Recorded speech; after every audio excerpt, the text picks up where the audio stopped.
ধর্মের মেরুকরণে ডেমোগ্রাফি খুব দ্রুত বদলে যাচ্ছে।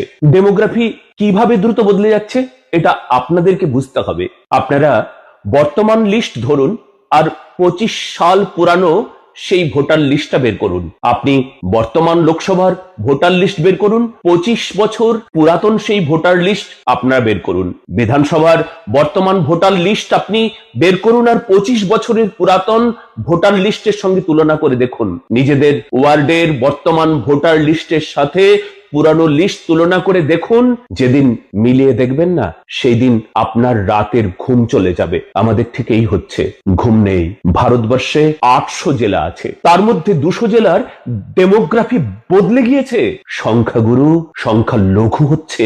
28টি রাজ্য আর 8টি কেন্দ্রশাসিত অঞ্চল, অর্থাৎ মোট 36টির মধ্যে 7টির ডেমোগ্রাফি পুরোপুরি বদলে গিয়েছে। অর্থাৎ গড়ে 25% ডেমোগ্রাফি বদলে গিয়েছে।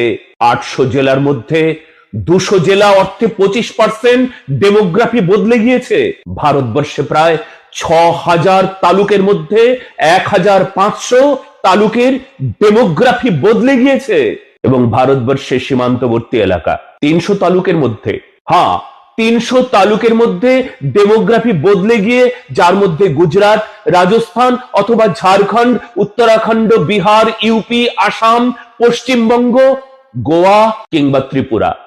ভারতবর্ষের সীমান্তবর্তী এলাকা 300 তালুকের মধ্যে 300 তালুকেরই ডেমোগ্রাফি বদলে গিয়েছে, যেখানে হিন্দুদের সংখ্যা তারা কমিয়ে ফেলেছে।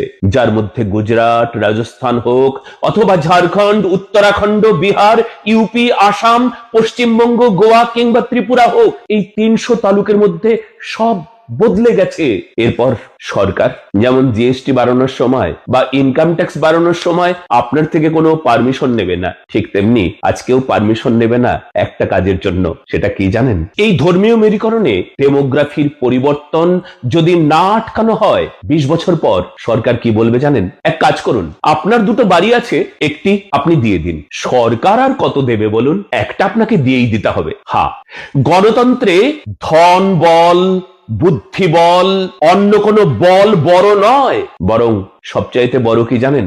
জনবল। জনবল।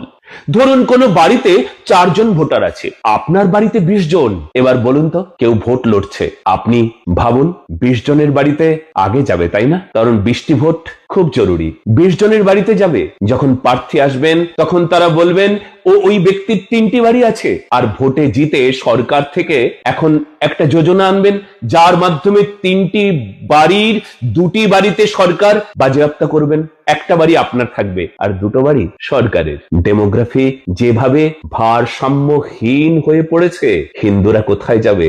20 বছর পর সরকার বলবে যার 2 বিঘা জমি আছে তার 1 বিঘা জমি দিয়ে দিতে হবে, কিংবা 2 বিঘা জমির ওপরে আর কারোর জমি থাকবে না। ভাবুন কি হতে পারে? এজন্য আপনার কাছে হাত জোর করে অনুরোধ করছি, এই জনসংখ্যা বিস্ফোরণ থেকে আপনি বাঁচান, তাকে বন্ধ করবার আওয়াজ তুলুন। এটি বোমা বিস্ফোরণের থেকেও ভয়ঙ্কর। কেউ কেউ তো বলে আমরা বোমা মেরে কাউকে শেষ করব না, ভারতকে শেষ করব না, আমরা জন বিস্ফোরণে ভারতকে শেষ করে দেব। আজও কেউ বলে। কারা বলে আপনারা জানেন? সংবিধানের ধারা 355, যে দেশের অভ্যন্তরীণ সমস্যা হোক বা বাহ্যিক বিপদের আশঙ্কা হোক, দেশ যখন ইচ্ছে করবে তখন 352 ধারা ইমার্জেন্সি লাগু করতে পারে। দেশে 352 ধারা লেগেছিল 1975-এ। সেটা কি সংবিধানকে বাঁচানোর জন্য হয়েছিল? না। সেটা কি সনাতনীদের বাঁচানোর জন্য হয়েছিল? না। সেটি কেবলমাত্র রাজনীতির লোকদের মন্ত্রিত্ব বাঁচানোর জন্যই হয়েছিল। এবার আপনি ভাবুন, যদি লোকতন্ত্র বাঁচানোর জন্য 355 ধারা লাগু করা যায়, তবে কেন ভারতীয় সনাতন সংস্কৃতি, ভারতীয় পরম্পরা, সনাতন পরম্পরাকে টিকিয়ে রাখার জন্য কেন এই ধারা চালু হবে না? আপনারা বলুন। জয় শ্রীরাম, জয় ভারতী, জয় সনাতনী, জয় হিন্দ, জয় শ্রীরাম।